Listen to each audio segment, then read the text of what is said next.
Yeah! It's your boy Gabriel Hodder, Matthew Omen. We are All Fight, No Fight, Primal Fear. And you're watching BJ and DG Talk Wrestling. Yeah!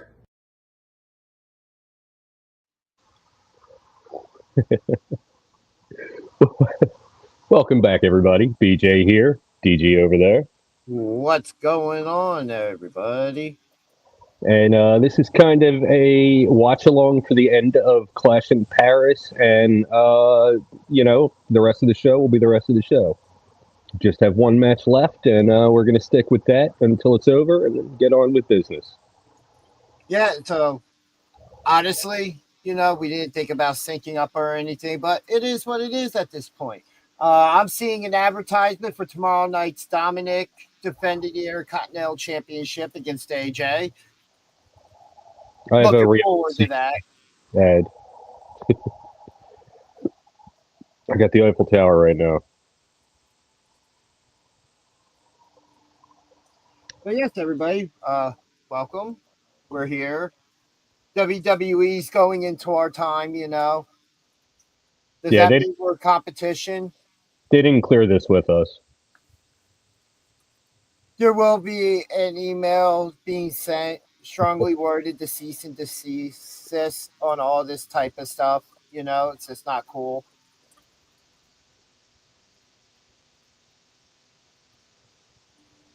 Good show so far. Nothing unexpected has happened. I mean, pretty much what we talked about Friday night has happened outside the last match, which is one that we both got wrong. Yeah. So we're still exactly on par. Nothing really shocking so far, but it's been a good show. It's been booked really well. Just I don't think that whole Roman Reigns being written off thing to go film Street Fighter had to be as long as it was. They really threw that out. Yeah, that would have been better if that closed the show. That would have been much better because that's the last thing we see is Roman going out on the gurney. Right. Being wheeled out. It could have been 10 minutes shorter, definitely. A lot was happening, so it justified itself being that long, but at the same time, as a fan, you're like, all right, man, they've done everything. Let's get to this inevitable beatdown. Although it was a nice touch adding the whole Paul Heyman encounter with Reigns. That was beautifully done. Yeah, it's very rare somebody actually successfully gets their hands on Heyman. Yeah. Look at this clown. All right, so we're getting some type of interview segment at the moment, or just, all right. Yeah, I'm way ahead, apparently.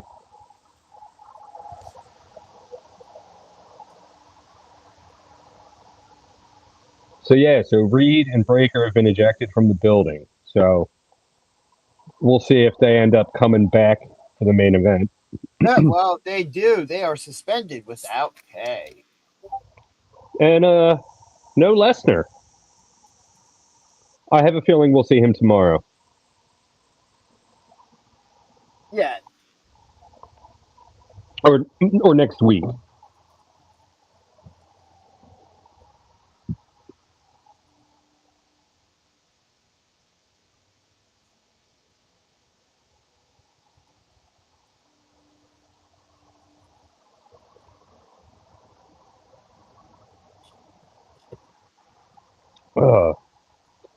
This is an interesting position now for Seth Rollins to be in, which, if we all know, he always has a plan B. Yeah. Are you thinking we might see a new member of the faction? It would make sense, right? Okay. All right. I wouldn't be against that. I just don't think it really needs it. Or we see something like maybe Gunther returns and goes after Punk, but the injury they wrote him off with still might be he still should need a bit more time, but You know, if you want to book him to be still a monster, you know. Yeah.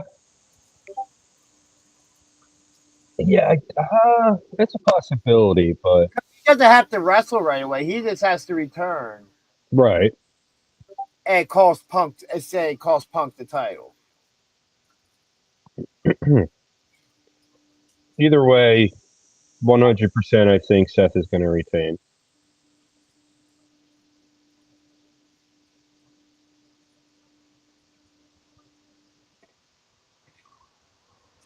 But yeah, good show. Like every match has been pretty much what I expected it to be. To be perfectly honest, I love the Street Profits entrance with the Borderlands style gear. Yeah, that was pretty dope. Yeah.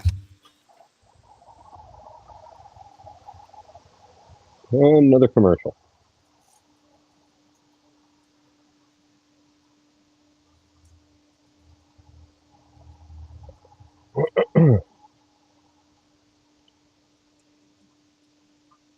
Yeah, and I realized this like watching the show and it going pretty much exactly how I thought it would. This PLE is more of a fan service event. It's more along the lines of a main event kind of show. Um, it's kind of a give the fans what they want. Give them the stars. Yeah. But like, yeah, not really any surprises at all. I mean, nothing out of the ordinary. No returns, anything like that. Yeah, we haven't had that big surprise yet. We had the moment with Roman, and all that, which was exactly how I said it would happen. Roman gets the win and then the beatdown after the match. And they kind of foreshadowed it because Roman never stands on the announce table and celebrates. Right. That was a weird, like, I thought that was kind of weird. Yeah, definitely. Definitely out of place. And once you see that camera angle, you're like, okay, yeah, he's getting nailed. Like, they also use it to foreshadow him going after Heyman because you see Heyman get in the ring in the background, before they actually clip over to him over Reed. Like, how did this happen? Right. And then Roman getting off the announce table, going up to the ring, getting in the ring. Yeah, it was really well done, but very predictable. But yeah, so an impromptu watch along for the main event of Clash in Paris. I was just looking for that. Yeah, that was the rejected artwork for our predictions live stream, our impromptu predictions live stream Friday night. AI tried to pull a fast one on me with that image.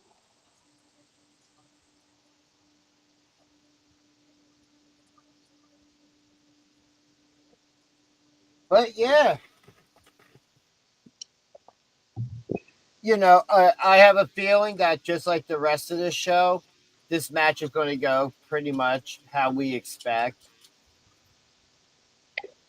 Yeah. Seth is going to retain. He's going to have something up his sleeve. I expect it to be a good match. Yeah, I expect it to be a fun match. Some good spots. Yeah.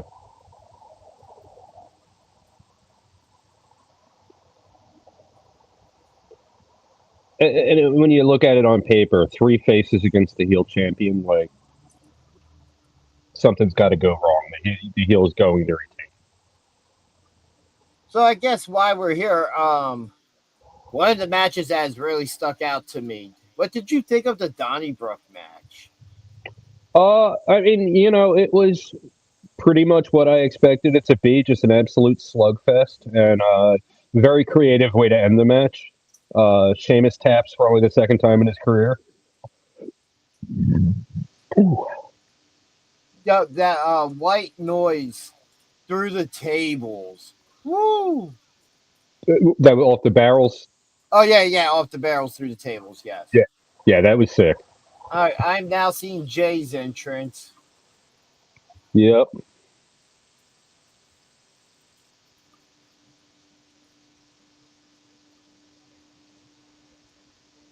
And this has been a hot crowd tonight. They Oh have not let down at all, and they still have Monday Night Raw tomorrow. yeah. Yeah, they've been absolutely on fire. Just very loud and consistent throughout the whole show. Throughout all three, I guess so far both shows, because Friday night was in Paris as well, I believe. Right. Yeah, I mean that's what you get out of the Paris crowd. You go back a couple years, and they're always just the loudest, the most hype, chanting all show.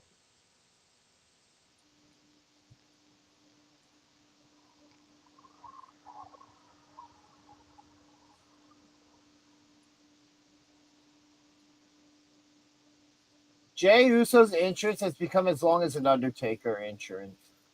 And that's before he brings it back.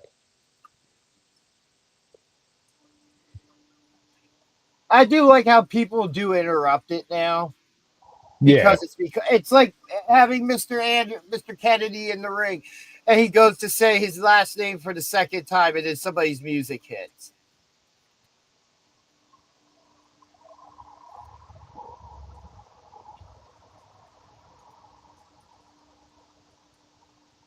oh. So yeah, like I said, this should be a good match.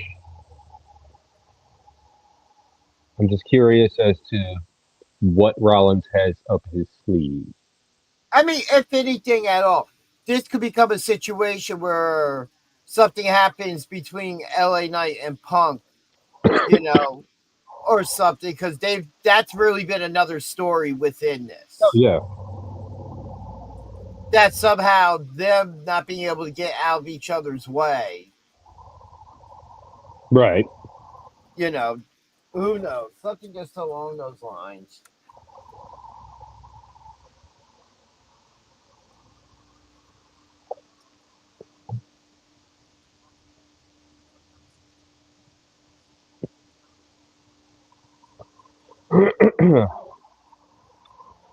Just me, Oos. Day one ish.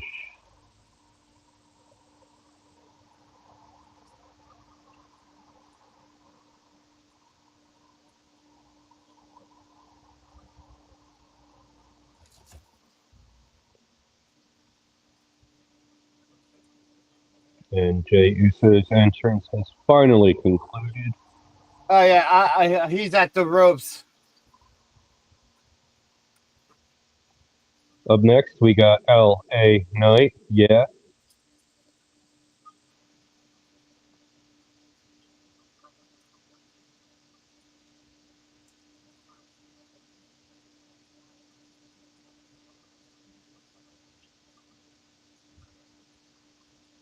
You gotta be a full 10, 12 seconds ahead of me. Jeez. LA Knight's music just hit. Yeah, he's about to be at the bottom of the ramp. Oh, his music's just hit. Oh, he's now walking out. He's standing under the Eiffel Tower, or walking under it. That I like that on the entranceway. Yeah, that does look cool. I miss the days of the really cool looking pay-per-view PLE looking stages, and not just big LED screens. Yeah, like the giant fist for SmackDown. Well, no, not that. SummerSlam, Madison Square Garden, where The Rock and Triple H have their ladder match for the Intercontinental Championships. The Highway to Hell themed one. You know, how they had literal gates of hell. Or like the King of the Ring, where they had the people opening the doors. Right. Or, like the special ones where they would have that, but like Stone Cold had the glass breaking thing. So when his music hit the thing with his trademarked emblem on it, shattered. And he would walk through it. Or like just some of the stages, like the King of the Ring stage that Kurt Angle threw Shane through the panel of glass. Right. Or tried to. Um, Eventually did. Armageddon 2001, I think it was. Like that was an extra. That thing was crazy. Yeah.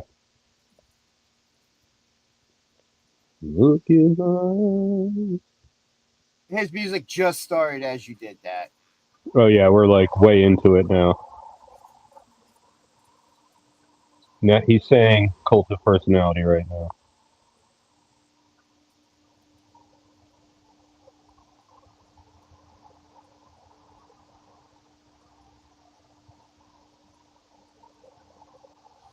Well, while we're here and we got CM Punk coming out in the next couple weeks, once everything's fully set up for it, we will begin live streaming here and on Twitch. Very excited to take that jump. The page is made. So go over to Twitch, look that up, BJ Talk Wrestling.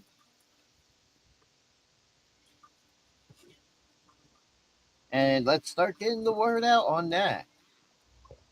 Yeah, let's get us out there, man. We're going to need everybody possible to subscribe to us and watch our videos because we're going to need to be able to afford to watch all this wrestling really soon.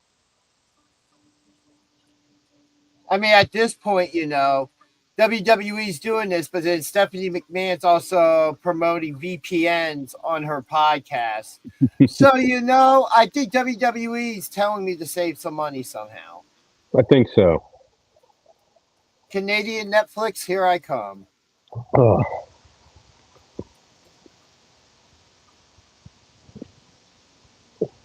Oh, come on. Can we get wrong? Come on. Should we get through these entrances? Why can't this be like the game and just hit skip entrance? That would be lovely. Yeah, just press start to skip.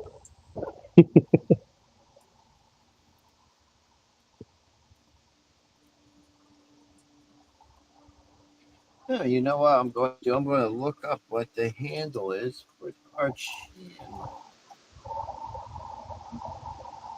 and pop to the chat.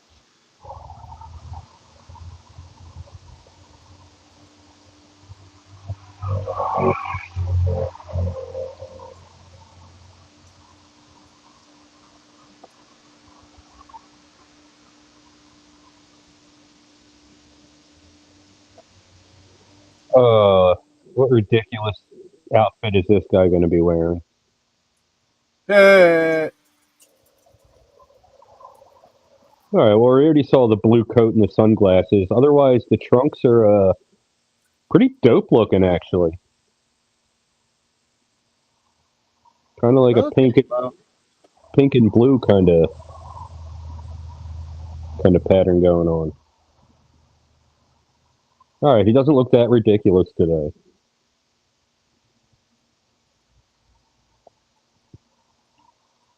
Yeah, I really dig those tights.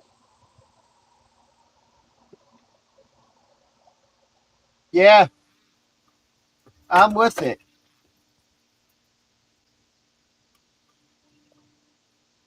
Not a bad color scheme. Even though when they zoom in on his glasses, it just reminded me of a bowling ball all of a sudden.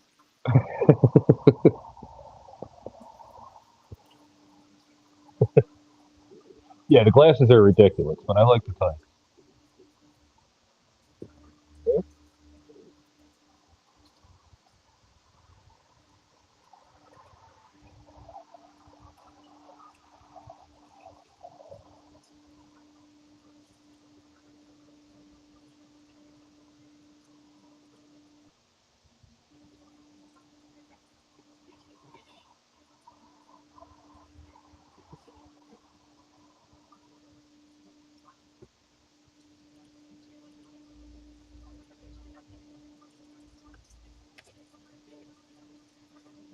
But yeah, France is getting a hell of a main event for this show. Oh yeah, definitely. And a lot of this Cena, Paul, and Roman and Bronson Reed could have all main evented. Yeah. In Agreed. all honesty.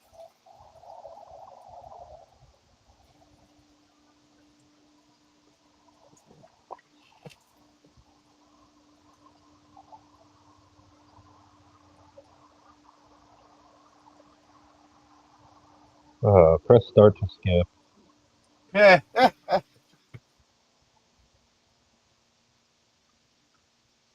Yo, I could probably leave, walk my dog, come back, and they still wouldn't be done. Well, I'm at the point she's just saying this is a fatal 4-way match for the World Heavyweight Championship. The bell just rang for her to start speaking. Yep, there we go.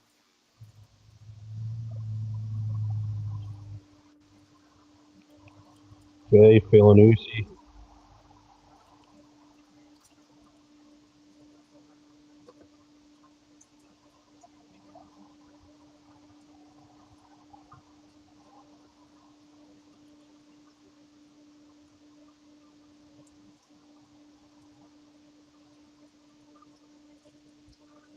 LA Knight just eyeing up Punk.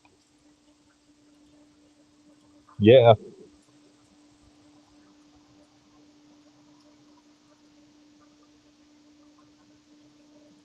I cannot wait for that show. Same here, sir. Actually, Same here. last night I went back and watched a little old PWU, and Nice. it was interesting to see some of the people and some of the things going on. It was the episode where Psycho Sid and Too Cold Scorpio fought, Oh, nice. and Johnny actually had a spot where he came out dressed as Batman. He had a Robin and did a whole promo in the ring, and like Eddie Kingston was in the ring for that. It was pretty cool, like just seeing all the faces. And of course, the Trent Acid match was so good. Usually is. Oh yeah, I forgot how amazing he was. Yep. I forgot how good his theme song was too.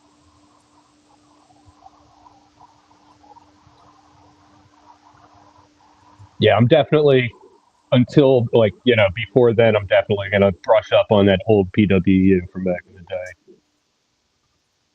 Hey, and since they just showed part one or night one of the 2-day war, you can go watch the first half of this now, and then watch the second half after next week they air this night 2 of the 2-day war here on YouTube. And go check out our review show on it, which is from firsthand experience at the gathering for Bloody Mania 18. So it looks like they're about to get started here. Yep. Bell just rang for me. So Punk just takes out Uso, and they're all just standing around looking shocked. Boy, thanks, buddy. You really killed the suspense of the 4-way stare-off for me. Seth rolls out. Damn you being in the future. Now, the irony is that Punk took him out with a super kick. Yeah. Like, wait, what? Now we got a hockey fight breaking out between LA Knight and Punk. And I got my dog's chewing her squeaky chicken thing. All of a sudden, I just hear, huh? Like, what was that? Like, oh, yeah, somebody bought her that damn thing. All right. Seth sneaks into the ring while Knight's back is turned, but Knight, still gets caught. Punk down in the corner. Rollins goes in for a knee strike. Boy, I still have Rollins outside the ring. Uso up top, splash to Rollins. He gets a one count. One.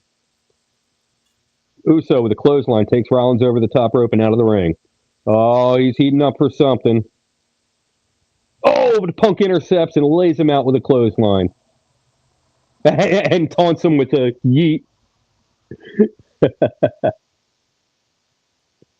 What if I put it back on the computer?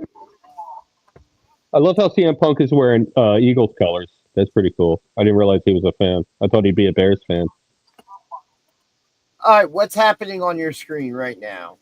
Irish whip to the corner. Uso pops over, goes for a splash, but Punk runs out of the way. Uso stunned in the corner. Punk in the opposite corner.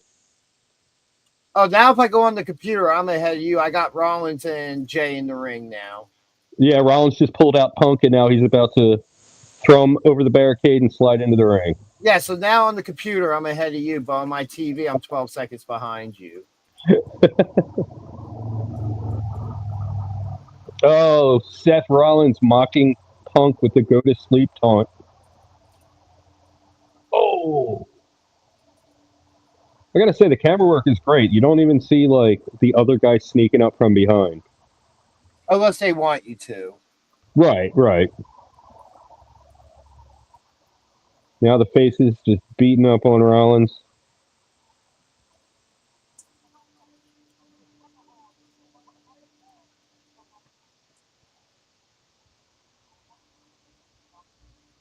They've really, even kind of keeping it one-on-one in the ring, have kept it fast-paced.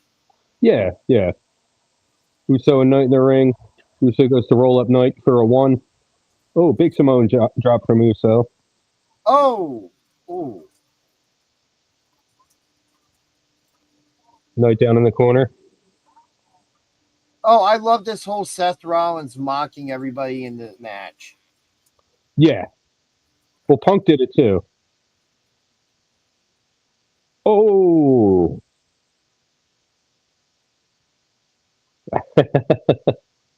I just got to that part.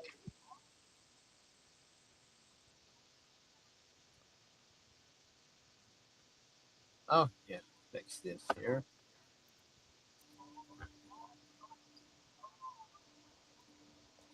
Rollins just taking turns going around giving everybody lumps.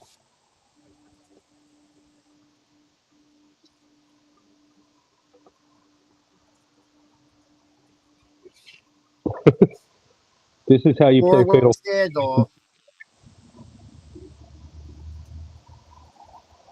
Oh. Oh, boy. Looks like he's going to it's pay. the best way to guarantee a new champion, right? Oh, yeah. Absolutely. Take out the champion, you guarantee your odds going up. This isn't Steiner math here.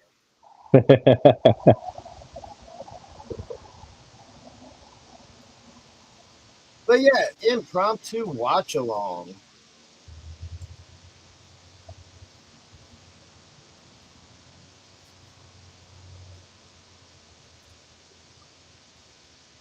Get a hold of yourself. They're doing the whole airplane bit.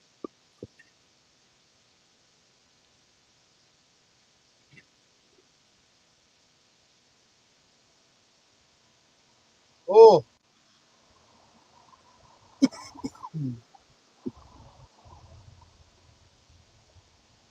Oh, damn, Jay. How hard do you need to hit that turnbuckle? Gee. Vicious knee from Punk. Hip attack from Knight. Oh, I see what you mean. He had some velocity coming behind that. Yeah. No yeet. Looks like Knight doesn't want to eat. I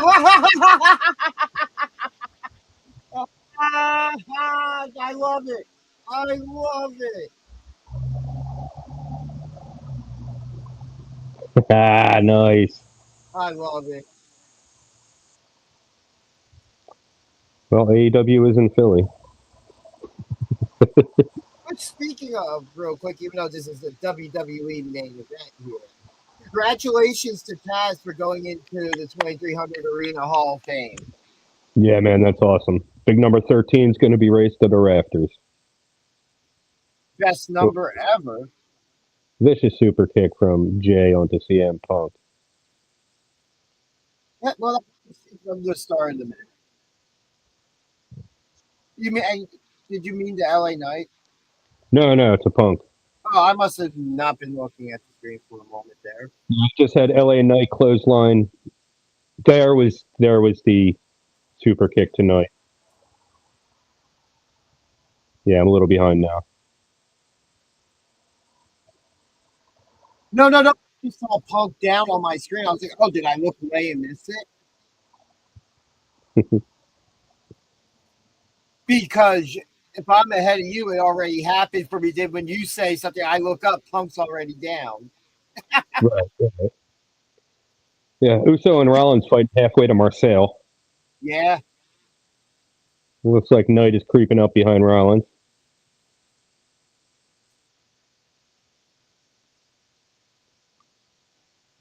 Fighting his way back towards Paris. You hear any random honks? That's my dog chiming in, just so you know. Punk off the barricade with a double clothesline, wiping out everybody. Dumps Rollins back out into the main area.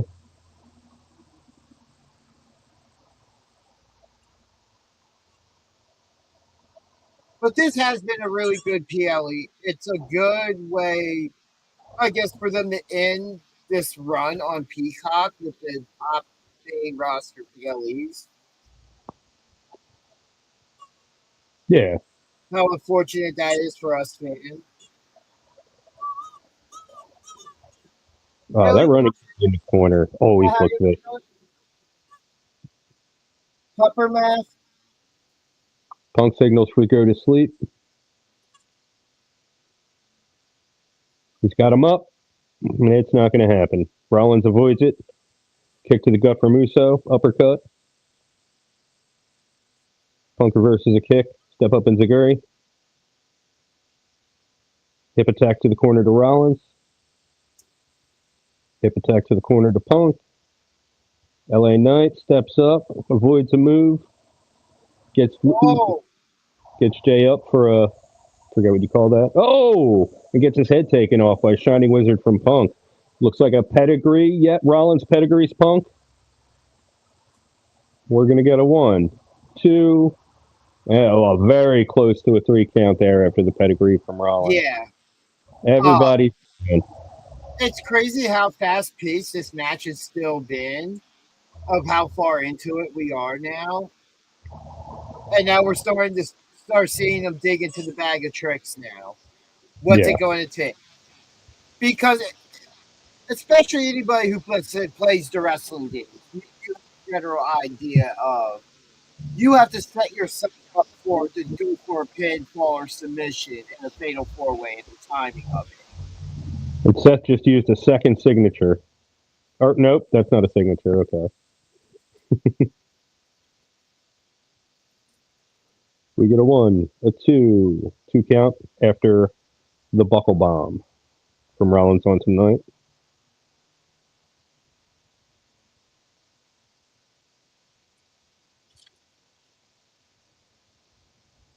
Frog splash onto Uso from Rollins. 1, 2, and kick out. Rollins getting frustrated. Everybody else is just down. Rollins can't seem to keep any of them down, though.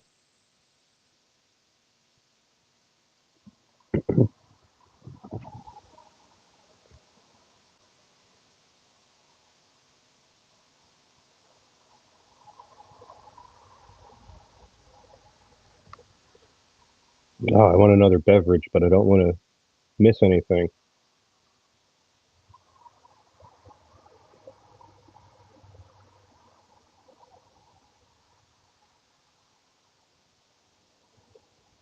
Knight's down in the corner. Rollins is just parading around the ring. This man just called himself a god.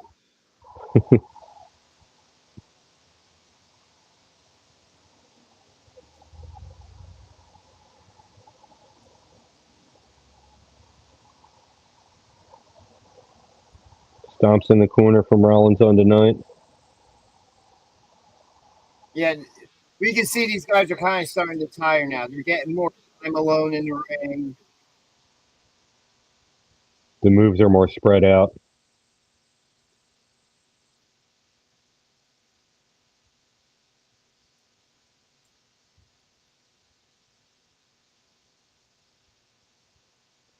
No sign of Uso or Punk at the moment.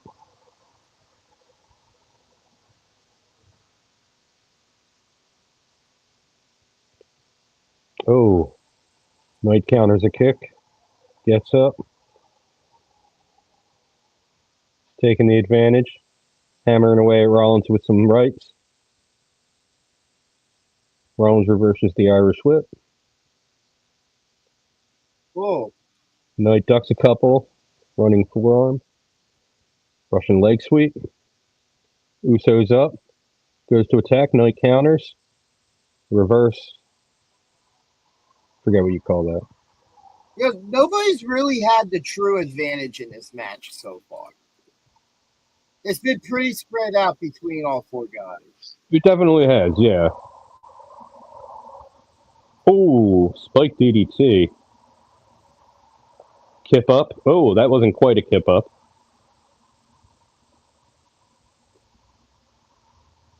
Knight is firing up.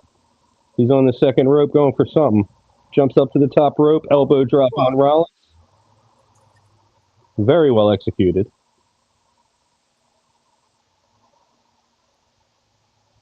He's going for it, but Uso's up and gives him a super kick. Everybody's down again.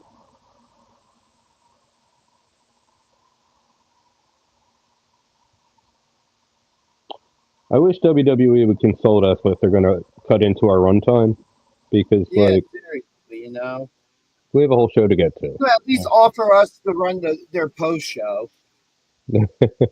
Yeah, you know we can make that work. Oh, we got Rollins setting up Uso for a superplex, but Uso counters, headbutt. Oh, Knight jumps up to the top rope to steal the superplex. Punk interrupts. Oh. We're getting a tower of, what do you call it? A powerbomb superplex. A tower of, you know what I mean. Tower tube or whatever. Yeah, the tower spot. Punk just trying to pin anyone he can. Everyone's kicking out at 2. Looking for Rollins. Rollins seems to have rolled out of the ring.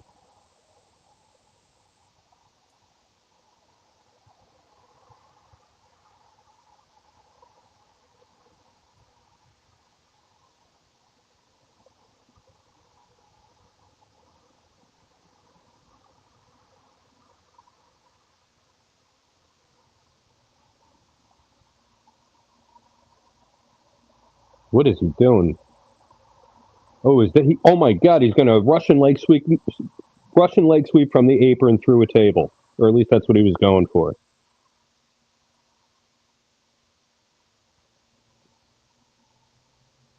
Oh no, he's setting up for the looks like a pile driver or powerbomb position, but it gets reversed. Big chop from Seth. CM Punk is getting set up for pedigree on the apron. Punk reverses. He's got Rollins up on his shoulders, but Rollins is clawing his face. Woo! Punk on the apron. Oh, Knight takes out Rollins. Oh, man. Punk on the apron and puts him through the table. Just bumps him off the apron. And Rollins rolls up Knight for a 2. Goes for the stomp, misses. Oh. What's Knight's finisher? I can never remember what that's called. He just hit it. Uso breaks up the count. That was a good exchange there. I love how Knight was like focused on Rollins and then noticed Punk and was like, yeah, I'm going to do that instead. Hey, you kind of got to be like that in a fatal 4-way. Well, especially like, when they're trying to build that rivalry. That was a nice little moment.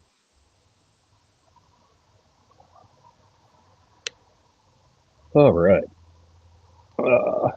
Watch, this one's going to go until like 7:30. TK match time bookings, Every match gets a minimum 45 minutes. And that's bell to bell. We got Uso and Knight trading punches. Uso looks to have taken the advantage. Does the wiggle arm spit on hand punch.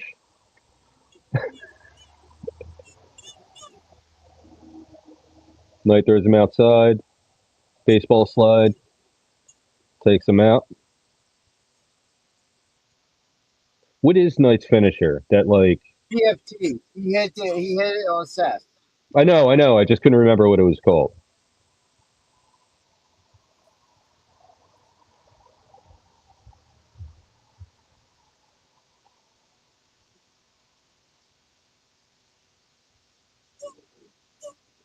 Knight just repeatedly slamming Uso's head into the ring tail, the announce desk. And now he's got Rollins just doing the same thing.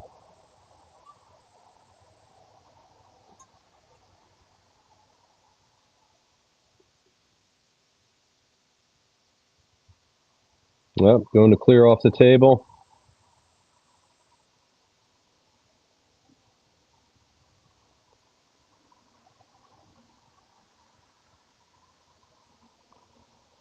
Looks like we're going to see a big table spot here. Knight places Rollins upon thy table.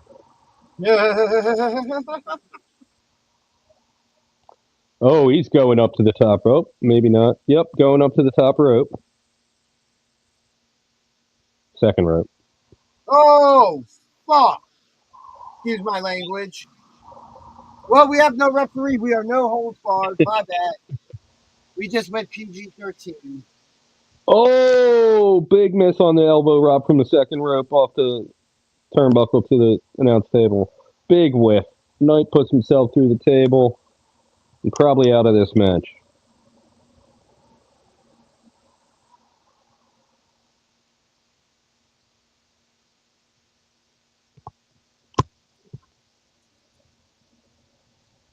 Yeah, Rollins had all the time in the world to get out of that way.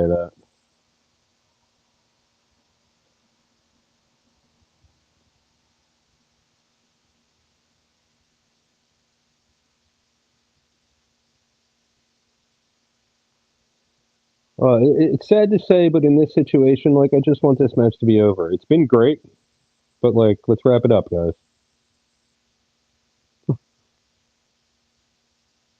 Like I said, I feel like the amount of matches is fine. 6 matches. It's the first match. Everything with Roman and Bronson maybe overran. Oh, good counter by Seth there.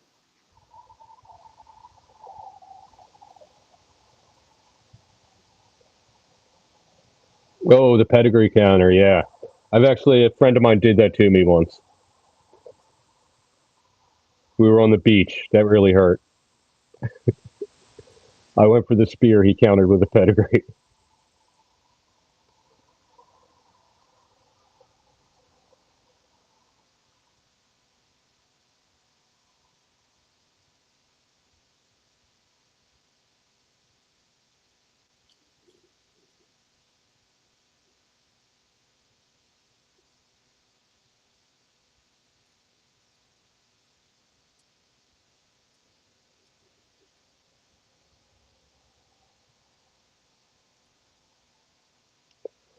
Rollins goes up top.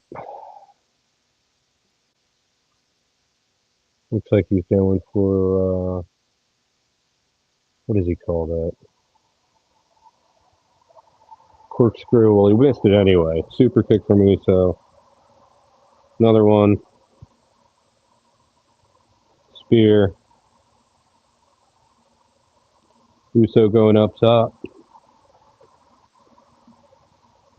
I think we're starting to get to that point now. We get an Uso splash for the 1, the 2. Down comes Punk with an elbow drop, breaking up the count.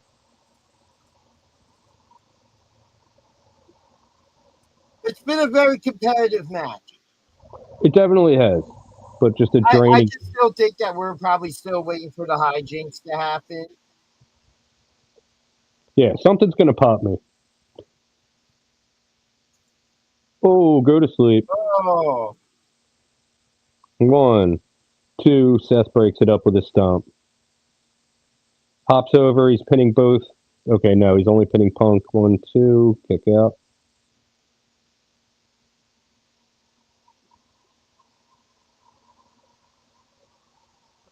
Nice sequence of events, very well executed.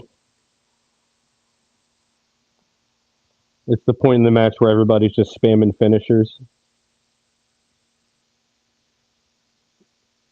It's like who can get there first. Yeah.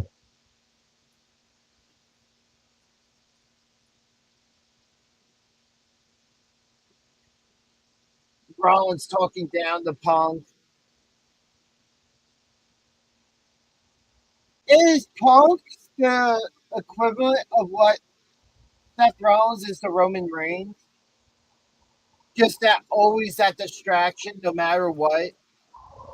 He's always going to be aware of what he's doing. Ooh. Ooh. Knight coming back to life as Rollins brings a chair into the ring. He hits Uso with a stomp on the outside, and then hits Knight with a stomp on the remains of the announce table. Slides the chair into the ring. Sets it up. We're getting some type of setup here.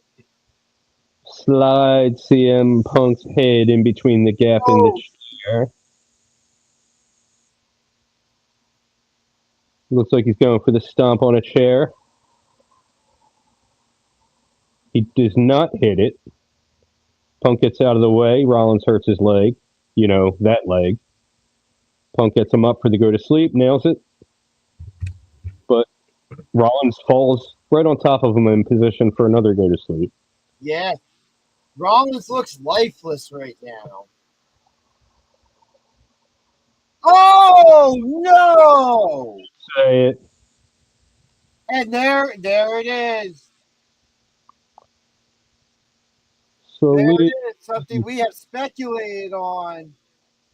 Oh, yep, we got interference from a masked figure. Looks female. The mask is coming off, and it is definitely a female. It's Becky.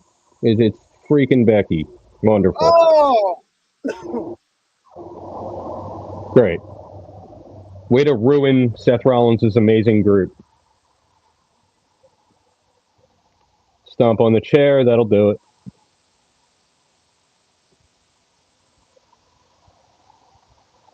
I mean, I said before the match, his interview thing. Seth Rollins always has a plan B. And now here's something more interesting. Could we get a setup somewhere in the future of a Seth Rollins and Becky Lynch versus CM Punk and AJ Lee? That's the only good thing I can see coming from this. Otherwise, like, the more Becky on the screen, the worse WWE is. I mean, we've always said if there was a fourth person added to the group, Becky would make sense. But I don't think this necessarily means she's a member of the group. We know the connection as they're married. So right. Yeah, I hope she's not joining the group. I hope this is just a helping out thing. And they're both heels, so it makes sense. Because they just it's like they set something up good and then they just try to make it unwatchable. Well, that's just you. No, yeah.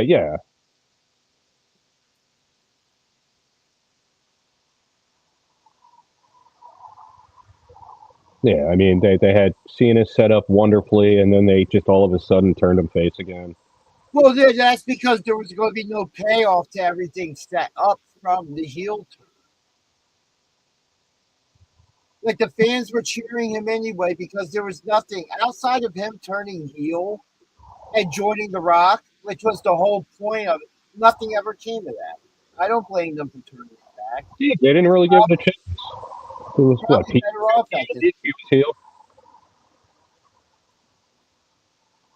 And I mean, I know it wasn't a long-term thing or anything, but I just, they just. You know how I feel. I felt like he should have been healed the entire time, but with no payoff of anything that previously happened, and it's just him doing this crappy stuff. Because the explanation was supposed to be The Rock and Travis Scott, I'm guessing, but Where was the payoff to that? It never showed up. Lesnar. Oh wait, yeah. No, that hasn't happened. That's just in my fantasies. And Clash in Paris has gone off the air. They come back. So I have the premium for Peacock, so it's Seth and Becky still in the ring celebrating. I have never seen a more mid show. Oh, you were just talking how good the show was till that. No. I mean, it had good qualities. Like the matches were good. Like the in-ring work was good, but it was super predictable. There weren't really, there wasn't really any big surprises. I don't feel that Becky thing was necessary at all. I wasn't expecting big. I mean, this is a show I expected. Well, you can't expect surprises. No, but it's not one of those shows. It's the idea you can't expect a return or something every show. Oh no, I know, but it would have been nice with such a predictable card for something like that to spice it up a little bit. Is what I'm saying. Also, I don't really think that the big surprise at the end was really necessary. Like, I would have liked that better if Seth just won straight up or just anything. It was just a way for them to incorporate her and the idea that, hey, we're going to try to make it look like he has to do this without his backup. Well, they forgot about his wife. Yeah. That it all logically makes sense that would be the next person he would go to. I mean, if it was me, the next person I would go to would be the Mrs. Danger Ginger herself. Yes, Puppers, thank you for agreeing. Yeah, I just I'm not going to judge it. You know what I mean? Because I haven't seen where it's going and everything. But I mean, everything seemed pretty definitive. I don't know. Do I just not really like WWE as much anymore? So, go back to my notes real quick. So, I still think there's still life in the whole Roman Reigns working his way back to Seth type deal. They just had to write him off to go film Street Fighter. We still are establishing the Wyatt Six and Loomis and Gacy as a legit tag team. Even with the titles, they took out the Street Profits. Biggest challenge to date so far. I mean, we had Becky retaining against Nikki Bella, which just made sense. But they're doing great camera work, with Seth and Becky on this at the moment, as they're working their way to the start of the actual start of the post show. I think the standout match of the night was the Donnybrook match with Rusev and Sheamus. I think that was the standout match of the night. John Cena and Logan Paul was a very basic, good match. And they made Logan Paul look credible and tough in the match. Oh, he looked great. Yeah. He looked like a future champion. And this was exactly what we thought it would be. CM Punk selling. He gets out the ring and they're chanting. As soon as they cue his music, he just plays and trips over the steps. Having his fun. At least that's what it looked like. He's looking at the table that didn't break. But yeah, I mean, it was a show that was for the fans in Paris to give them a really good show, a lot of big moments to cheer for. And if it's one thing that we can't say none of the matches were necessarily bad. No. It was a fan service show, and that is kind of where I'm like disappointed with it. Like it was Return of the Jedi when I kind of was hoping for an Empire Strikes Back. I mean, that's on you for expecting like I said during the prediction show, like near the end, like we're kind of on the same page with everything. There's nothing truly like there's things special about the card and the matches we're going to see. But we also know where the story's kind of going because we're in that lull moment right now. We just came out of SummerSlam. We jumped 3 weeks later into this, and now less than a month from today, or we're going to be having that WrestlePalooza, which sounds like a real indie event for a WWE name. Which now is going to be the first ESPN PLE instead of WrestleMania, which is really disappointing because you're trying to kind of force the issue. I feel like. Yeah. Yeah, not thrilled about that.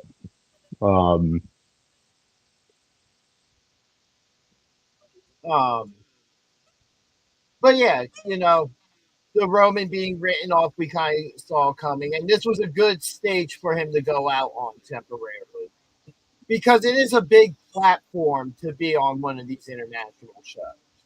I had no problem with that. I would have loved to see Reed win, but it But makes sense. the way they're going to do it, yeah, Roman won, but who left standing? Who was left standing at the end of that? I Bronson get, Reed. I get that, but sooner or later, if they ever want to push these guys, they're going to have to get them some wins. I mean, that's also the price of playing heel at the moment in that situation. It's kind of like, think of it like this. Remember when the NWO first formed and they had both?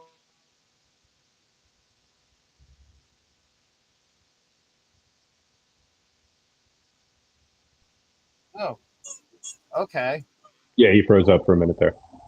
So, as I was saying, like the stuff with the Giant being in the NWO, even though Nash was there, or like a Scott Norton, like when you would go start chasing after these guys, who were the first guys you fought? Were the biggest guys, some of the bigger guys in that group to be like, all right, yeah, so Reed, Roman got through Reed, and what was a great competitive match between them. Like that match, like it's something you don't see now with a lot of matches. Is Reed wasn't buried in that match. His strength was shown. Like his resilience was shown. And that's good because even in a loss, if you're looking at somebody like, oh, he almost did beat Roman, and Roman hasn't taken a singles loss in how long? Then at least since WrestleMania at this point. Well, I mean, has he really wrestled that many singles matches? No. But I'm just saying, in the matches, we can say he's had more matches than Logan Paul. No. Since he's lost the championship, he's had more matches than Logan Paul. Logan Paul just had his 11th match? I would think. And one of those matches is against Roman, as a matter of fact. Yeah, but I would think that he hasn't had he's on a lot, but he doesn't wrestle a lot. His match with Roman was for the belt. It was before Roman No. I was just saying one of his dozen matches maybe he's had since he signed with WWE. One of them was against Roman. I mean, Roman. That's all I'm saying. Just that those paths had crossed. I'm not about to go to cage match or anything, but Roman doesn't wrestle much. In the past, he's wrestled a lot. He's wrestled a lot more recently. It's like once every 2 or 3 months. And how often does Logan Paul wrestle? About once every 2 or 3 months. They literally have the same schedule for no reason. Roman Reigns is a special attraction. That's where he's at. The crowd responses. Yeah, he's a special attraction now. He's in that Brock Lesnar. conversation of guys who just show up for the big moments and the work up to other things. I think I'm But really Roman's been starting around to a lot more lately than he was in the past. Since he's gone on his own, he's been around a lot more. think I'm really starting to not like WWE. And Like, why is that? if you're going to have Roman as a special attraction, like, give him some more high-profile matches when you do give him matches, and not against like Bronson Reed, who should be getting wins right now. Like, I just don't get it. Like, and Reigns, like, yeah, travel cheap. All right. So this is going to be the same conversation we're going to have when Roman beats Braun Breaker, because these are all obstacles standing in front of him to get to Seth Rollins as the ultimate boss. And my logic is, like, They can look good without getting the win. if he's a special attraction, why does he have to? You know what I mean? Why is that necessary? Like, Because what? Seth Rollins, because it's the story. They're not. And so, again, there's already enough story there. But let's look at it from WrestleMania, from the Seth Rollins standpoint. Seth Rollins conquered Roman Reigns. He conquered CM Punk at WrestleMania. He beat him. Right? Now, we've continued this on to where, hey, Seth Rollins' group has had the upper hand in a lot of this. And going into this match, they made Bronson Reed look strong and put Roman down at almost every possible moment. And as the heel, in the end, the babyface is going to come out victorious 9 times out of 10. I just don't think taking the losses and then like a beatdown afterwards makes them look as good as the occasional win would. But at the moment, these are the guys working under Rollins. So now, if this was a case of Bronson Reed's not with the Vision, he's just a singles guy, and we get this singles match set up in this feud, okay, then we're talking a different story because he doesn't have a group behind him. You know what I mean? There's no other moving parts to the story. It's right now what the story needed was the Bronson loss. Bronson takes out Roman with the assist from Breaker. Roman got his hands on Paul Heyman, which rarely ever happens. You don't see too many guys who actually physically, like, they'll get their hands on. Like, before this, what was it, Solo? Yeah. And I think Roman got the Superman punch right after WrestleMania. So we're just looking at the time frame of how spread out those moments are. This whole story's not built to elevate Roman anymore. These guys are getting the matches, they're looking strong, and it's Roman as the veteran pulling the win out. Just like the tag team match, right? At the last PLE or whatever, where Braun Breaker and Bronson Reed looked great in that match. They just didn't have the experience to get the job done. Yeah, But I'm in like, at this this case, point, I I just just feel like, like if Reed wasn't a part of Rollins' group, I would probably agree with him. Because then at that point, there's nothing else to sit there story-wise to be like, okay, Roman has to get past him to get the Braun Breaker, which is the big money match they're setting up before Seth. That's the real matchup there. It's not Reed.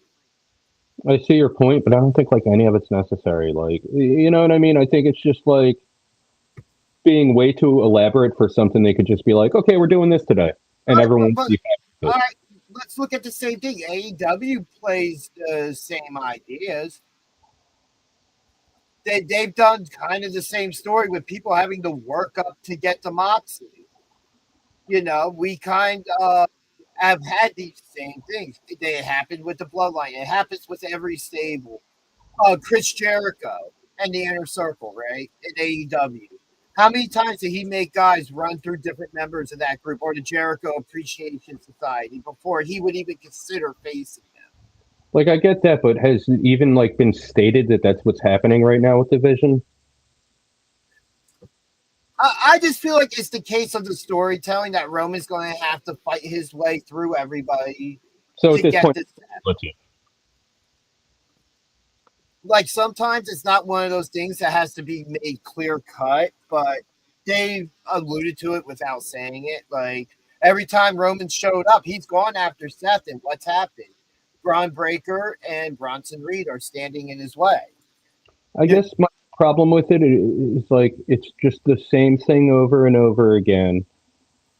Like you said, Reigns goes after Rollins. Division interrupts. It just makes the face look so stupid and it's so pointless. I Like, mean, but you look at the same time, what we'll also start seeing is the eventual shift of guys joining one of these other guys in the fight against them. You know, like Jay's going to have an ongoing story with them probably still to defend the family honor. So, you know, this story will continue in other ways. It's just right now we also have it, but also I would also say this: if we didn't know that Roman was being written off to actually go film a movie, to go play Akuma in Street Fighter, that also like that's what I'm saying. Like certain things play, and Roman didn't necessarily need to win from having to get the win standpoint. He needed to win in a storyline standpoint, which is the bigger deal is the story you're telling over the individual wins and losses in pro wrestling. It's about the story. And Bronson Reed's over. It's not going to do nothing wrong. Like, how many times have we seen these monster heels go down? I get it, it's a tired, might be a tired trope in wrestling, but it's 101 storytelling. I just everything just seems so stale and mundane, and like I'm just so uninterested in anything involving Reigns or Uso or or Knight, really. I wish that because we have a whole bunch of standout baby faces. You know, that's one thing we can say. And it's something again why I think Seth Rollins' theme song needs to be changed so that the fans stop popping for the theme song and actually start booing them for the crappy things he's doing. I don't think there's any harm in them popping for the theme song again. Like as soon as they're done dancing along, they're booing. It's just the character perception for me. And I get it. It fits the ego. Right, exactly. It fits the ego aesthetic. But also, it would. I'm just saying, like, I feel like there's a place for it, and just the idea of the perception because eventually a god does turn on its people, so it's only a matter of time. But neither here nor there with that whole thing. And it's just what I think we're missing is that standout heel like Gunther right now. Like Gunther would be such a good infusion once he comes back into that world title picture. Because what are they going to do with somebody like that? Or we get to a point where Roman's kind of fought his way through, but now he has to win the number one contender. And maybe we get a match between Roman and Gunther. I don't think Roman's going to really be around like that. I think he has about 2 more years left because I know he wants to retire soon. Right. But in those 2 years, I'm thinking like maybe like shows up for like every 3 months for a couple of weeks worth of story. I would say this. Let's say we start at the beginning of 2026, right? And we'll say that's where that real countdown begins. We get him here and there still, through 2026. And then 2027, maybe he does the John Cena thing. Because let's be honest, John Cena had limited dates, but it's not like we've really felt his presence gone when he's not there. You know what I mean? Like, and that's why I'm super uninterested because I feel like the show doesn't need it. No, it's not that.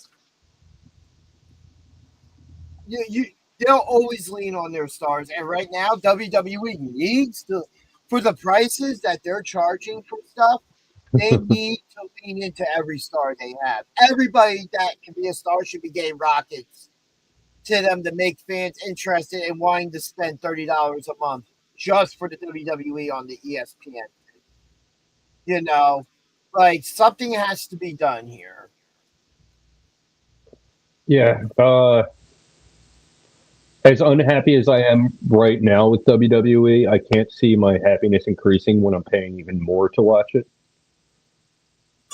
I mean, I'm not going to say I'm bored watching it, but as I've said in previous weeks, I'm starting to get to a point where, unless there's a promo going on or something I know I need to look at, I know I can look away for a couple minutes at a time and not miss it. Yeah, But just the audio is fine. yeah, pending the situation. Let's see. What did you think of the tag team title match? Yeah, everything you would expect it to be. As I don't know if we were on air for this, but the Street Profits entrance gear was dope. Oh yeah, I love the Borderlands gear. The Borderlands masks. Things got a little crazy there.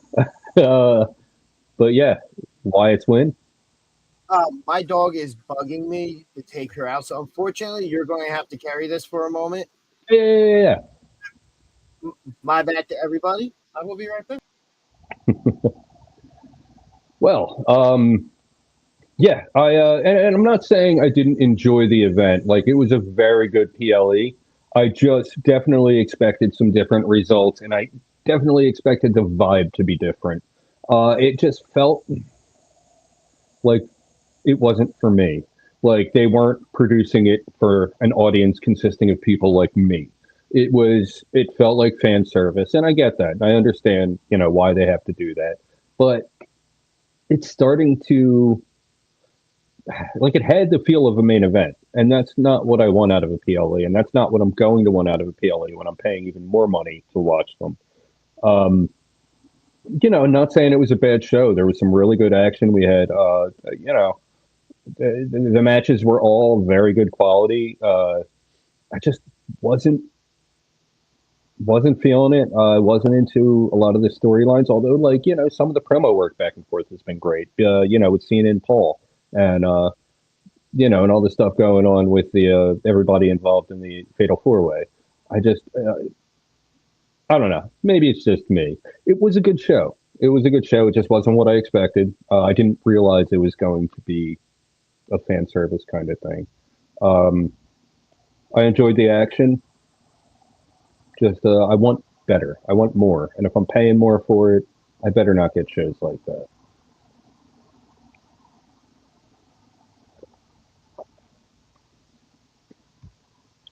Been watching a lot more indie, though. Old indies, new indie, just whatever. JCW's been amazing lately. That's always a good go-to, and that only costs me $7 a month to watch. And there's a lot of good stuff locally that's going to be happening soon. PWU, I'm sure you guys know. We talk about it enough. Where's the? There it is. PWU is coming back Saturday, September 20th in Mount Holly, New Jersey, the home of the Danger Ginger. We've got some amazing matches coming up for that. We've got for I believe it's still the Skywalker Championship, Kid Legend versus Rick Blade. The Skywalker Championship is a tribute to the legendary Trent Acid, who, if you know, he was just the absolute man and just a legend in the local indie scene. Kid Legend was his last trainee before he passed away. And Kid Legend is fighting for the belt. What is up, Tara? How you doing? Let's see what other matches we got. We got musical performances from Velcro and Lavari, Billboard Top 100 artist Lavari. Looking forward to that. We got Mercedes Martinez versus Tasha Steelz. Cannot wait for that. This one's going to be interesting. We got JP Grayson versus Johnny Kashmere. Johnny Kashmere, one of the original Backseat Boys with aforementioned Trent Acid. JP Grayson, one of the new Backseat Boys with Tommy. Yeah, that's going to be an awesome show. What do we got? 3 weeks, less than 3 weeks until that show. I can't wait. There's a lot of indie shows in the area. I don't get out to nearly as many as I'd like to. but I'm so happy that that there's going to be. Oh, I mentioned Tommy. It's just awesome that there's going to be wrestling shows on a somewhat regular basis, right? Well, not right down the street, but it's a cheap Uber. Um, so I'll be able to get out a lot more, get out to a lot more shows. I've been missing the super crazy shows down in Gloucester. It just, I can't really get out on a Friday night. I know. This is going to be it's going to be a tough match to call. Um, Definitely look forward to the battle of the back seats. Uh, yeah, I can't get out to as many super crazy shows as I'd like to because by Friday at 5 p.m. I've just worked 40 very physical hours, and then I have to proceed to go home and get ready to immediately go back out and jump in an Uber and pay like $60 round trip to go to the show. And it's not always in the cards for me. So I get out to the super crazy shows when I can. They're an amazing time. Primal Fear, I believe they're still the tag team champions. They're an amazing team to see. Really, really good wrestling down in Super Crazy. But we're not talking about Super Crazy. We are talking about. See, that's a tough one, Tara. Like, you got all of the history, but then you got these young guys. I know who you're going with. I know who you're going to go with.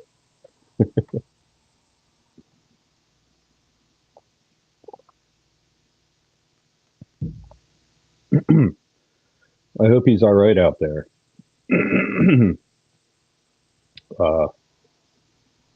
Yeah.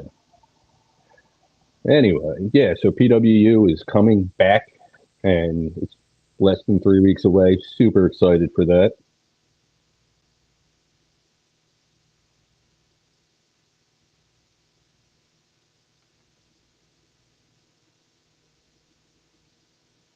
I don't understand.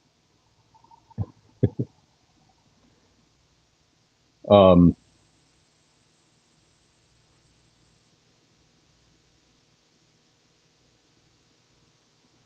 21-year hiatus.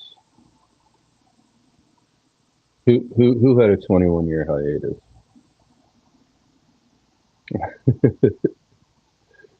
um,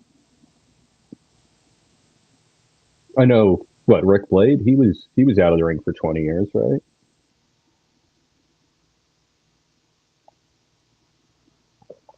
Oh,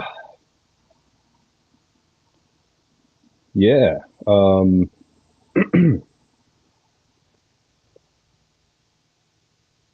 on, DG, where you at? Where you at? I'm losing it over here. I'm fading fast. I'm freaking out, man.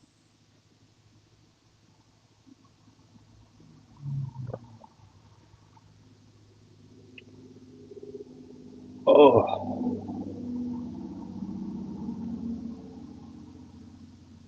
oh, I see what you're saying. Oh, okay, yeah.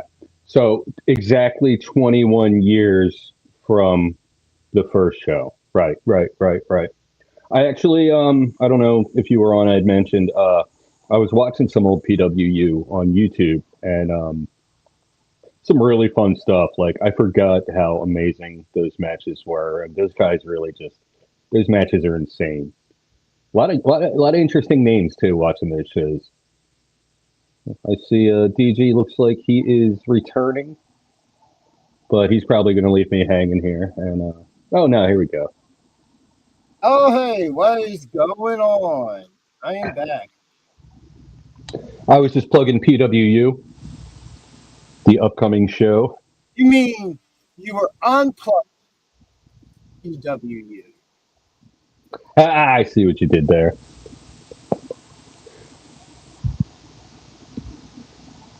All right, good. Now I got to do what your dog just did. I'll be right back.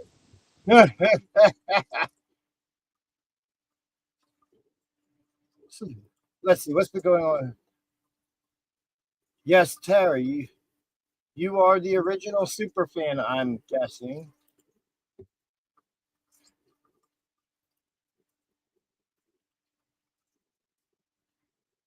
But yeah, again, some of the matches that will be happening at that show. Stephanie Vaquer versus Cade. One of our trainers, Gabby Gilbert, taking on Zenith. And as they talked about, Battle of the Backseat, JP Grayson, the new backseat versus OG backseat, Johnny Cashmere. I We have plugged. some musical performances from Velcro and Lavari as well, which if you're an SPO fan, you are very aware of them. We I have the women's title unification match between PWU women's champion Mercedes Martinez and current SPO 100 women's champion Asha Steele. And then, of course, the main event that has this group of YouTubers, podcasters, whatever you want to call us, not knowing what to do with ourselves. Kid Legend facing the now PWU champion, Rick Lee. Yeah, so I already plugged all them except for the first two that you mentioned. Well, you kind of left me here alone. Like, well, so did you. So that's what I did. Well, everybody, history just repeated itself. I don't know what you want me to tell you. I'm here and I'm ginger. And the question everybody wants to know is, are you safe from danger, Ginger? The answer is probably no. Is But anyone? anyway, something else I wanted to talk about on the show today, which would have been a fun match to have on this card. Sami Zayn defeating Solo Sikoa for the United States Championship this past Friday on SmackDown. Once again, in less than 60 days, this title changes hands? Yeah, curious as to where it's going to go from here. Oh yeah, definitely. I don't know. Like, do you see it continuing with Zayn and like Fatu and Jimmy versus the MFTs? Like, do you think it's going that direction? Interesting enough, we know there's rumors of an Wyatt Six feud for the tag team titles at some point down the line, which we kind of talked about last week, I think it was, and I kind of came up with like the end of that storyline being the Wyatt Six versus MFT in War Game. I really don't know. And I guess I'm kind of happy about that. Like, because if there is still any rumblings now, because we haven't heard nothing for a while. And when we have news about something that could possibly be happening and then it goes dead silent, usually the news will pick right back up right before. So if in the next week or so we start hearing or seeing things about a possible draft, I think we could be seeing the moving of Jacob Fatu, or even just without a draft at this point, because why does it matter unless the draft is specifically for NXT stars, and you just trade main roster guys? Could we see the Jacob Fatu move to Raw?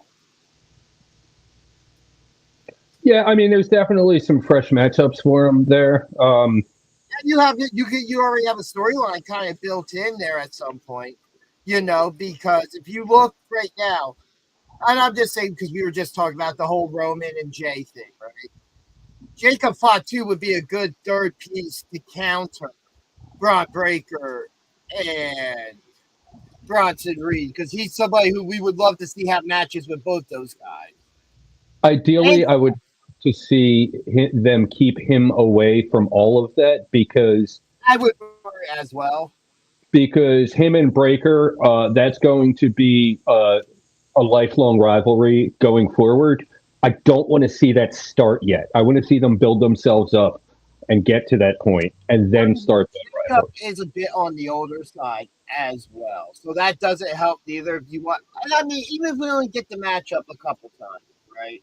Just the idea that we do get the matchup Because at this point, that seems to be WWE, like their focal point is we're starting to where we were 2000 to 2003, where we start seeing the next generation coming in, and we're seeing a full generation slowly start to phase out now, right? Because we're getting near the end of the 2002 class for WWE, and those years.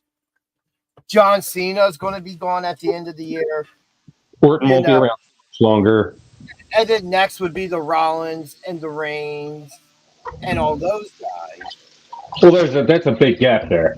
That's like a 10-year difference. Like And we most. have Drew McIntyre in that as well. But then again, I say that, and I also say at the same time, age isn't really all that much of a factor anymore with the way these guys train and stay healthy with each other. Well, that age isn't a factor. It's also a matter of what kind of style you wrestle and how banged up you get. Like Miz wrestles a safe style. Rarely is it. Depends on injuries, Like, what if a guy gets injured or something like that? Right. Because we look at Kevin Owens right now, we don't know if we get Kevin Owens in the ring ever again. Yeah. And I mean, even somebody like Nikki Bella, who had a bad neck, is probably lucky to be competing in the ring. Adam Cope was probably lucky to be competing in a ring at this point. Oh yeah, like if this was 20 years ago, these guys would never be in a ring again. And I mean, even at that time frame, if we go back to the 90s, Stone Cold was lucky after the Owen Hart pile driver. Right.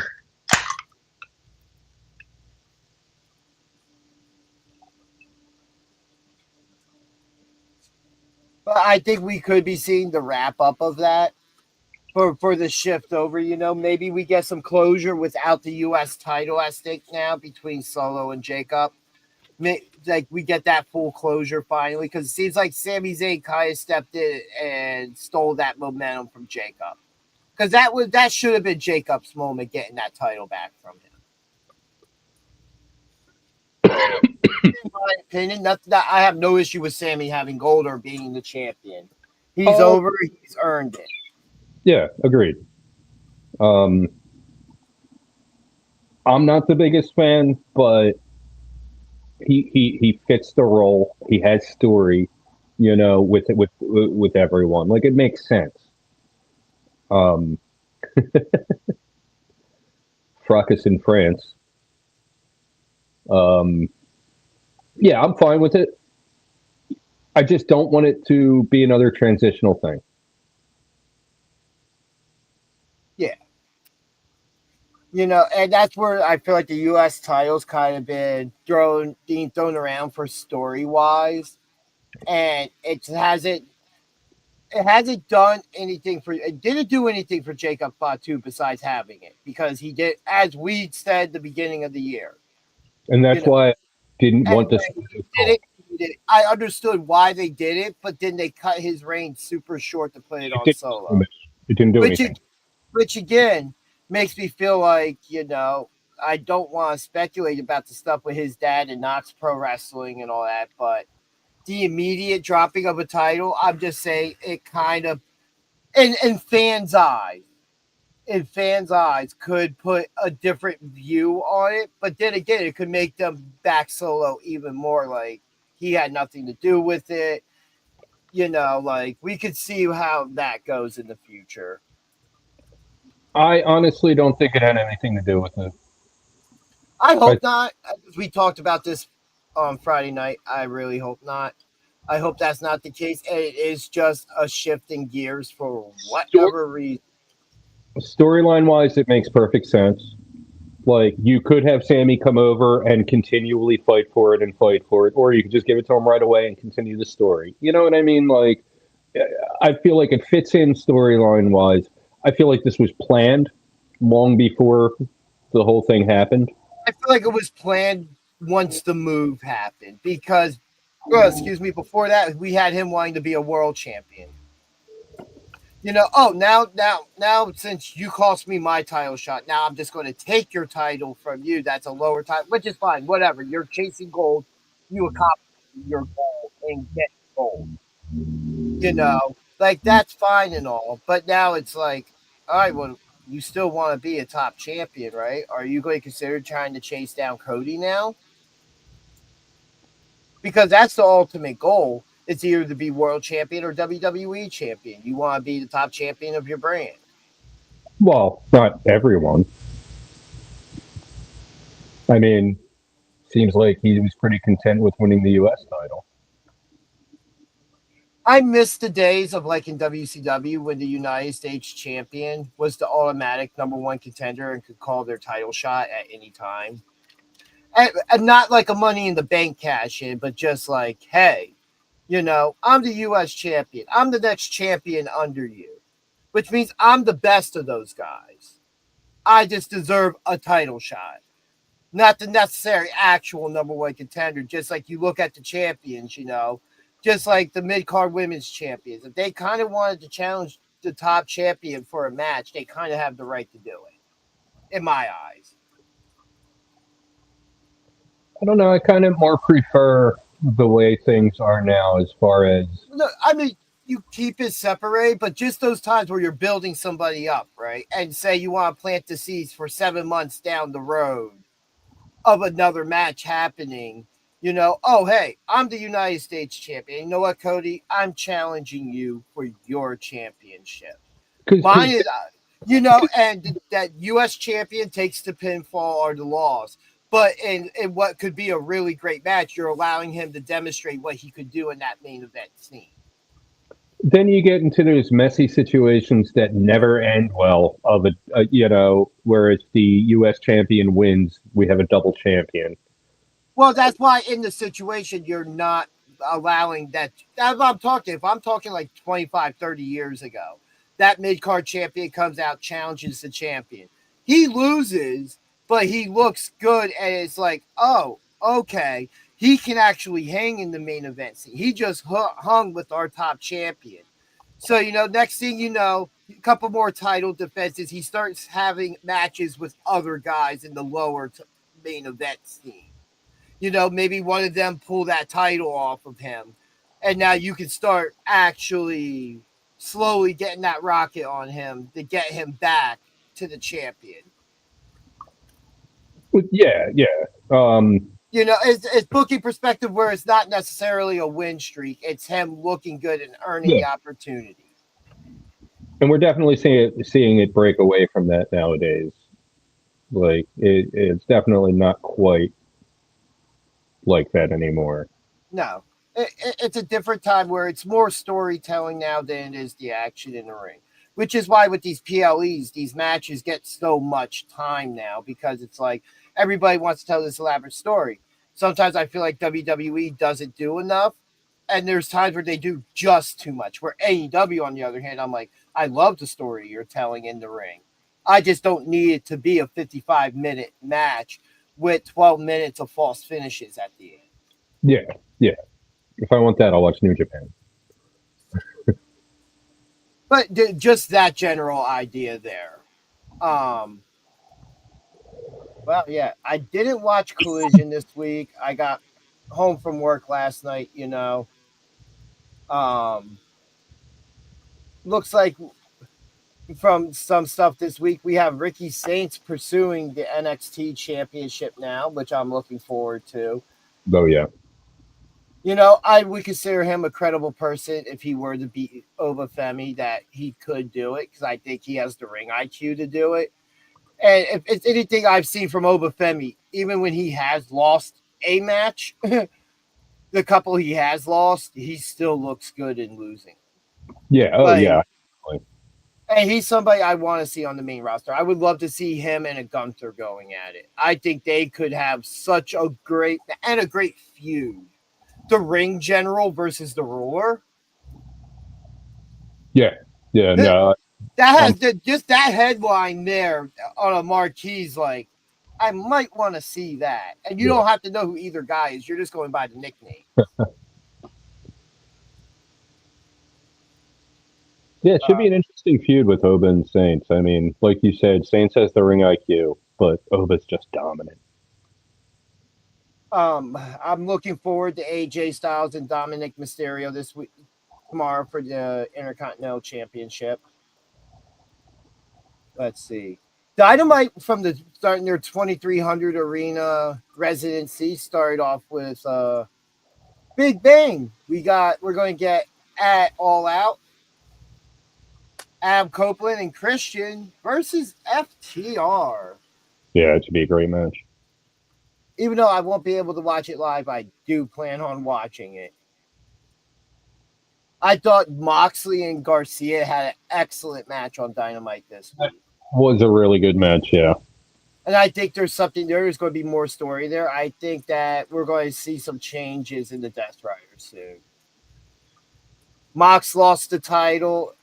It kind of looks like everybody's not necessarily scrambling, but now we kind of see them spread out a little bit at times. They're not the united front they once were. What was going on in the background there when Yuta got in the ring after the match and Mox was like getting in Garcia's face or something? He was trying to tell Garcia something. And I was kind of like, maybe it was a sign of respect because Garcia did almost beat him. Like that's what he even does the thing like, you were this close, kid.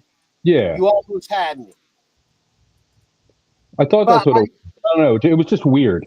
But it couldn't be signs that we could see a Garcia heel turn and he joins the Death Riders. He goes under Mox because he feels like he needs to learn that mean streak now. Did Claudio have a match this past week? Yes, Claudio was in the main event in a Falls Count Anywhere's match against Claudio Castagnoli, which was an excellent match.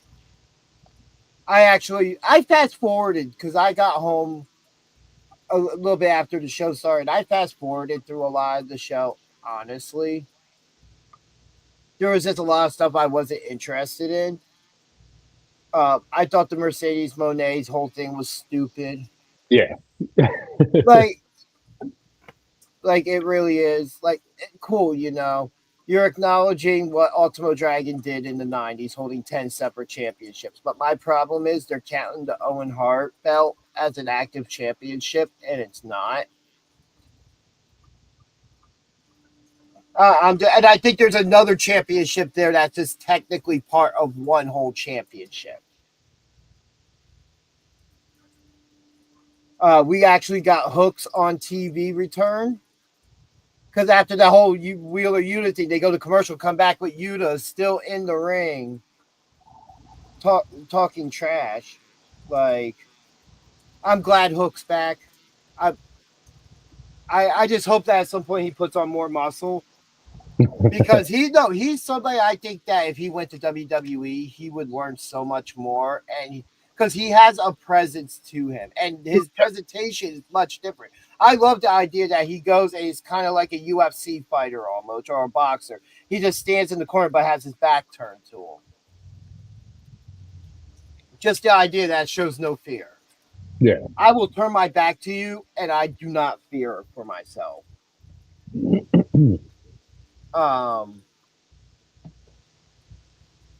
I like the Mark Briscoe promo from this week, and he ends up challenging Kyle Fletcher for a match because all time they're tied 2-2. Yeah. So he wants a shot at that championship, which I think would be cool to see Mark Briscoe TNT champion, but I doubt it happens because Kyle Fletcher needs the belt more, and a win over Mark Briscoe is good for him. Yeah, and Briscoe doesn't win big matches. Not recently. There was a time though. We were doing this 15 years ago. Oh, God, we were talking about Ring of Honor. We're talking about him and his brother just tearing the house down every show. That Briscoe's Young Bucks feud was just amazing. But I have the promo, something I liked that it made me think this week during that Mark Briscoe promo was the promo he cut. If we get that Mark Briscoe and not the one, I mean, that's still the same Mark Briscoe I would follow through the gates of hell. But now the one who's on a mission and he's not just talking and being like that crazy's now focused. Yeah. And let's just say somehow MJF he finally catches it and he finally becomes world champion. With the week notice stuff, which I will stand by. I love that AEW did that to make it stand out and be different from Money in the Bank and what every other wrestling promotion in the world does. I would love to see in a world where Mark Briscoe beats MJF for the AEW championship. And I don't care if it's just a short 30-day reign, a 2-week reign, whatever. Just for that moment to see Mark Briscoe as a world champion. I don't think they'd ever pull the trigger on that. Neither do I. But that promo, that character, I dig that just with that mindset, where it goes, it could gain the momentum that it would need to take him out of this semi-comedy act and just this hardcore guy into a guy kind of like you book it like you've booked Adam Page. Because if you look at AEW, there's something that has been said on TV that's true. MJ or Adam Page is the main character. Okay. We saw it when AEW first started. It was a 2-year run to get him to that championship, all the ups and downs, for him to finally beat Kenny Omega. And then he has his reign. And then that's when MJF, the longest reigning AEW champion in history, defeats him. And now all of a sudden, Page came back with a chip on his shoulder, and we saw what was another 18-month story building him back up in conjunction with the Death Rider storyline for about the past year now. We've had some form of the Death Riders and stuff like that. Like something like that, if you get that right story behind him and you just get there with it, you could build him into a credible opponent to win the world championship, because he does win matches. Nobody can question that. It would be like it'd be the same way I would build up Eddie Kingston if I was going to put him in a world championship scenario. It would have to be a bit drawn out, and you'd have to build it up. Oh, isn't he going to be back soon? I don't know. I think I heard something that he's coming back soon. I could be wrong. Also, I think I said something on Friday, but Death Before Dishonor pre-show, Jordan Oliver had a match with Jay Lethal. Oh, nice. Yeah. So congratulations to Jordan Oliver on making his Ring of Honor pay-per-view, debut, I guess it's a pre-show, but still, you're on the card. Yeah. But yeah, then the main event from Dynamite, Darby and Claudio, was a great match. Yeah, that's exactly what you would expect for them, especially in the 2300 arena, formerly known as the ECW arena. You had Gabe Kidd get involved at one point. This is another one of those storylines that we're going to see where I think now the AEW roster is going to go for the kill on the Death Riders, which is why I think there's a little bit of maybe recruiting, because we've also seen it with Chris Statlander, where looks like they're kind of trying to recruit her. So I think there could be something to a lot of stuff going on. And it's just a wait and see, as it always is with AEW. Right. Because there's nothing really in concrete yet, so we don't know.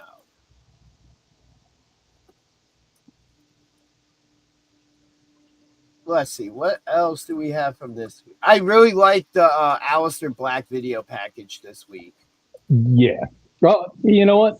Why don't I give a shout out to the Bailey video packages that they've been playing? Oh, I absolutely love them. This week, it went more back toward the Hugger Bailey, which I absolutely like. So it seems like we're getting a history lesson through these promos of where she is now, where she was, and where she was even further back when she started. Like I said a couple of weeks ago, I would love to see just a silly gimmick where she just flips back and forth between these personalities over the course of a match. You know, I'm going to be honest. I want full-blown heel Bailey back.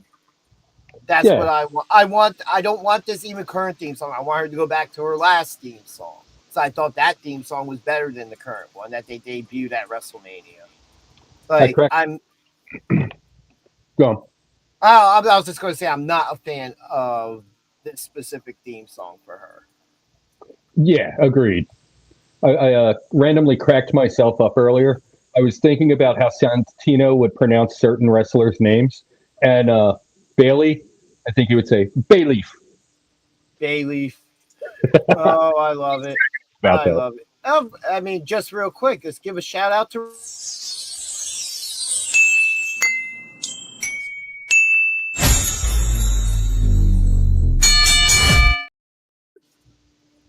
Yeah. yeah, gotta give it. Oh, and we gotta play this just because at this point I feel like it's tradition. When you wish upon a star, makes no difference who you are. 'Cause when you wish upon a star, your dreams come true.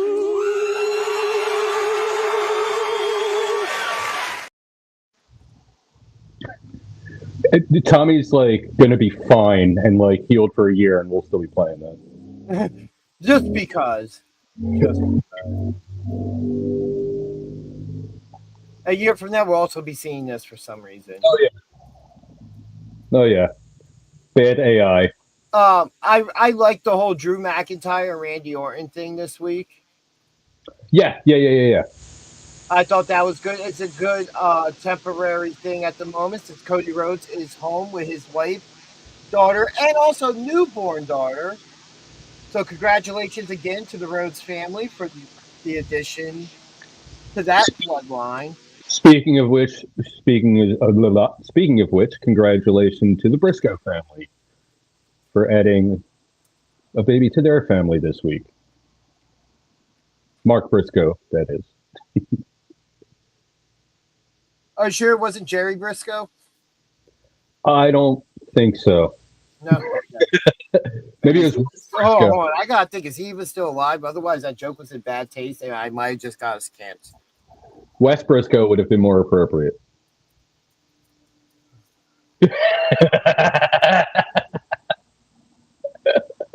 Sorry, everybody. DG quit the show. Too many jokes about Wes Briscoe.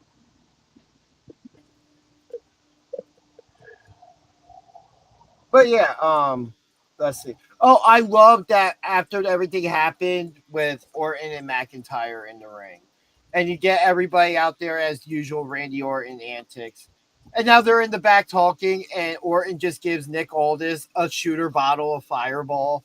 Was it R-Truth? Hey, you gonna drink that? Yeah, I think. Yeah,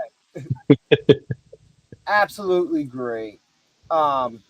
We also have now made official that Jade Cargill is the number one contender to Tiffy's WWE Women's Championship. And you know where I stand that Jade should get that championship. I think that as long as they keep a lot of her stuff simple and the people she works with, she has the star power. We've seen worse champions in wrestling. I think she'll be fine. So do I. I think she still needs a little bit of ring work, but that comes with time. And since WWE doesn't run a million house shows a year anymore, It won't be the first time they slap the belt on someone without a lot of ring experience.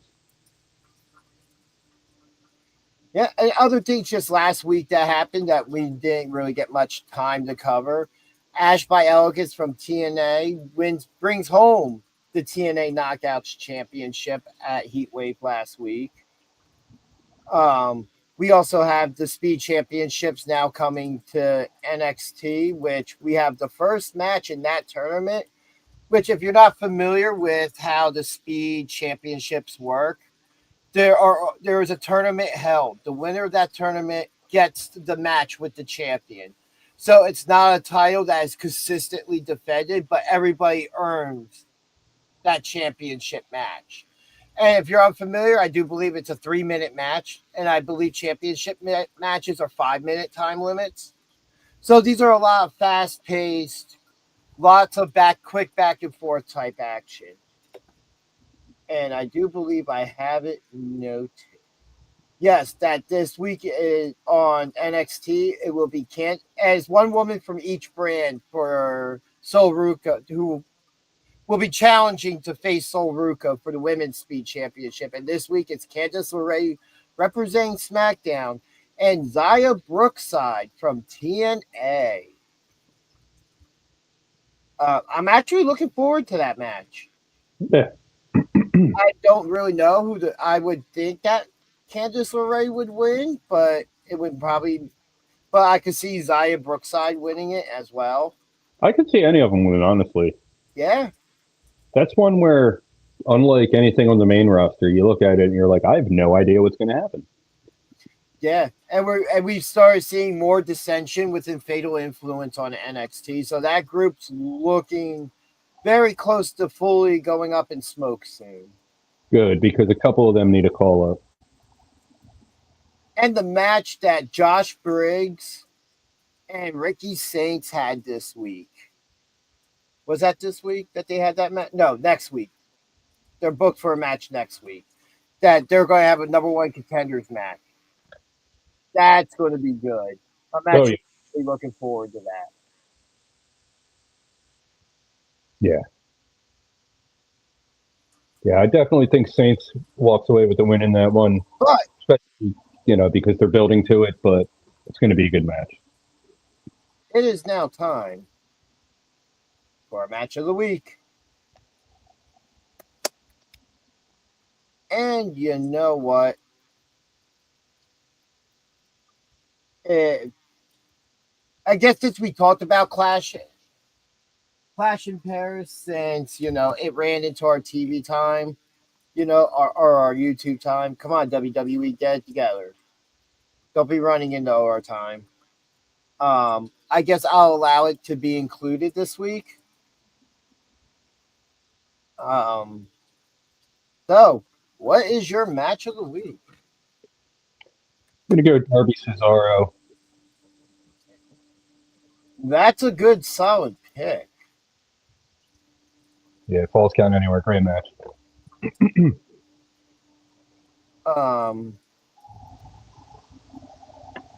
I'm looking through my notes here. Sorry, not Cesaro. And I'm sorry, Ricky Saints did defeat Josh Briggs this week. Oh, he did? Okay, it already happened. Yeah, and Ricky Saints will challenge Oba Femi at No Mercy. Yeah, I didn't catch NXT. I rarely do. I just somehow scrolled through it on my notes. My match of the week. As I'm looking through this, I'm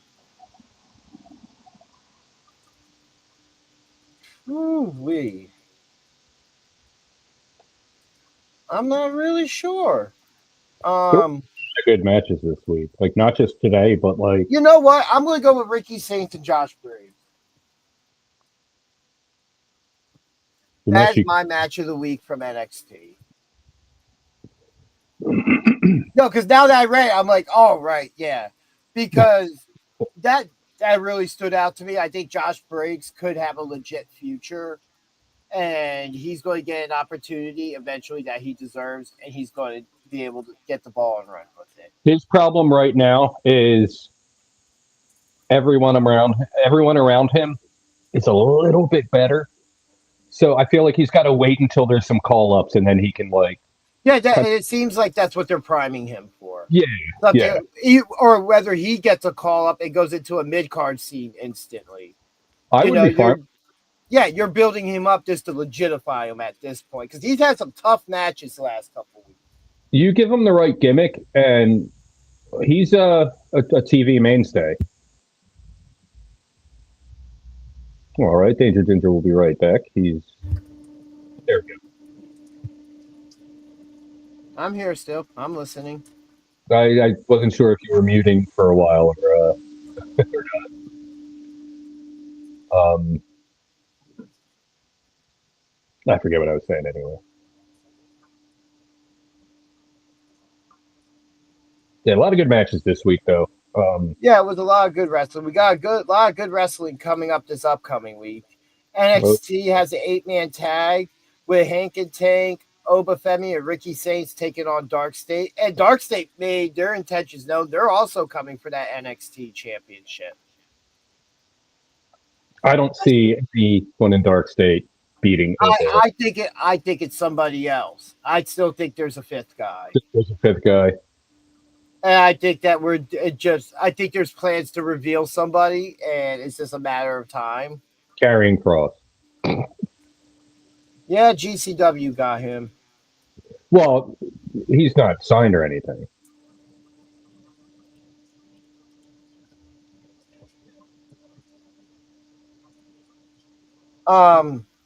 Anything you could be looking forward to this week coming up? I mean, definitely the Dirty Dom and AJ match. I'm torn with that one. Like, I've been an AJ Styles fan for the last 20 years, and I've just become a Dom fan, but I'm super hype on Dom. Yeah. But that, as long as we don't get a lot of Judgment Day interference, that should be a banger. I'm kind of looking forward to where Miz and Mello go next. Well, they got to break up and have their feud. Yeah, but I'm just wondering the win. Like, because I thought it would kind of happen this week, but it said they had the Wyatts come out, causing a distraction for Miz because of that history. So, there was a lot of that. But yeah, ladies and gentlemen, I think we've kind of gotten to the end here. As you see on the screen, let me reset this back. Go give us a follow over on Twitch. For soon we will be dual simulcasting there as well. So if you're not necessarily available to be on YouTube for whatever reason, we will still have Twitch to watch our live streams, which will be probably more exclusive of what's there will be live streams. Well, not exclusive, but all our main content that is up will still be here. And that would be at twitch.tv/BJDG Talk Wrestling. But otherwise, everybody enjoy this new week of wrestling. Hope everybody has some type of enjoyment from Clash in Paris. Be good to each other. Do something nice for somebody. I don't know. The world needs some good in it, as I always say. But we will be back next week with another episode of BJ and DG Talk Wrestling. Everybody watching, I'm going to need you to visit www.freakkings.com. Check out all the merch. And before you do that, I'm going to need you to check out BJDG YouTube and Instagram. And while you're doing that, you won't